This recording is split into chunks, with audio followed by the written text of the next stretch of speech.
there's real enthusiasm about our new Marine X 15-liter engine.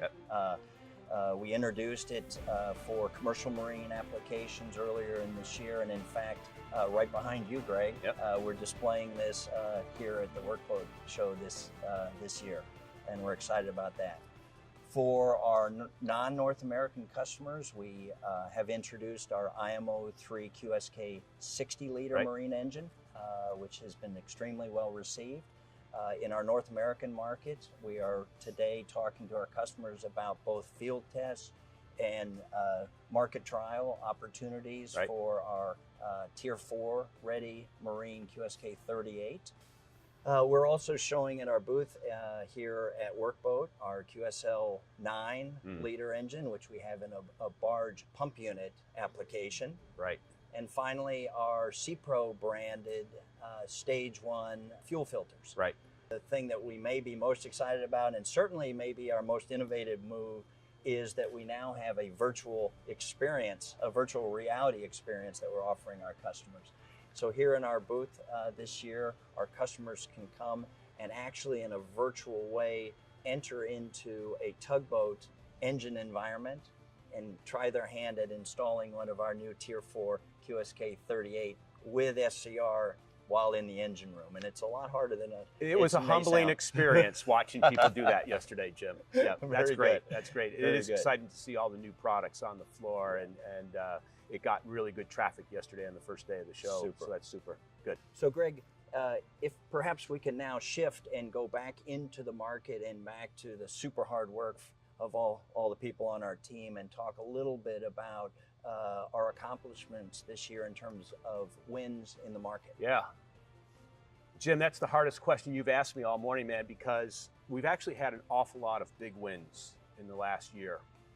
And so I'm going to talk about 3 of them, but I'm probably going to offend hundreds that happen every day that I'm not going to touch on. The first is strategic and tactical at the same time. I'm really pleased to say that very recently our colleagues in the East region with the Cross Sound ferry from Connecticut to Long Island just won the contract award to install 4 QSK 38 engines, and it was largely funded through VW money. So that team in the East is going to put together a little bit of a playbook, sort of a post-mortem of this is what worked well, this is what the customer was receptive to, this is where they didn't understand, and we helped them over the bridge, and we're going to get that out to the other regions. And so I think strategically that is a large part of what we're trying to achieve with the performance cell objectives. The second one I want to talk about is, as we think broadly at Cummins about the strategic pivot we're making from a continued use of internal combustion engines, a movement into electrification, we've got a pretty big role to play in marine and in that, and it starts with hybrid systems.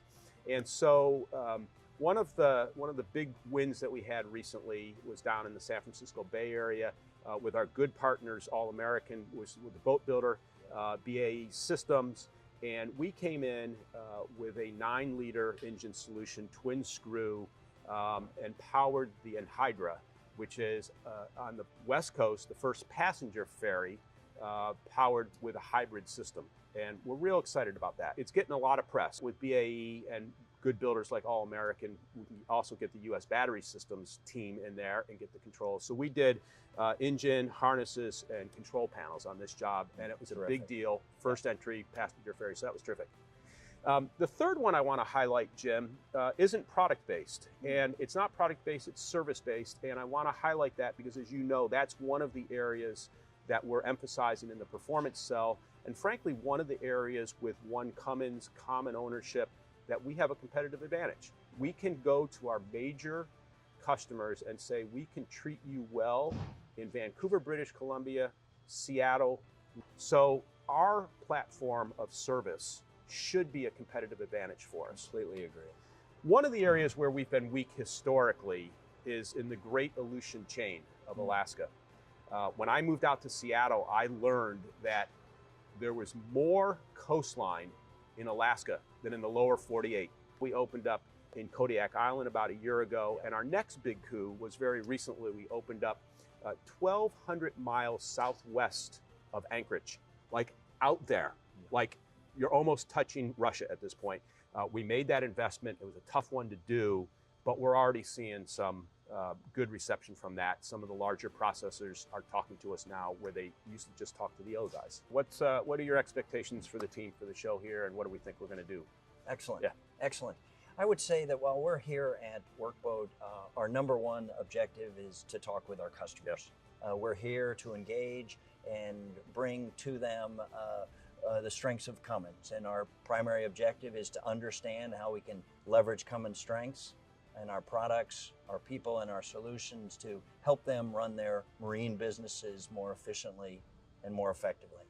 We have people here from the engine business, from power systems, and of course from North American Sales and Service Organization.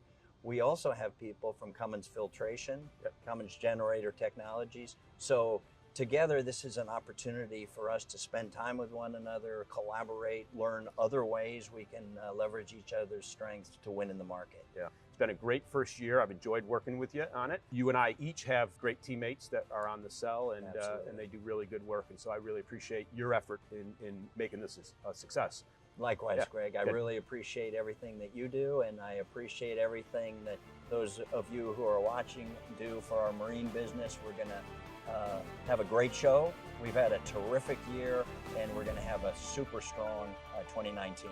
Thank you for joining us. Good.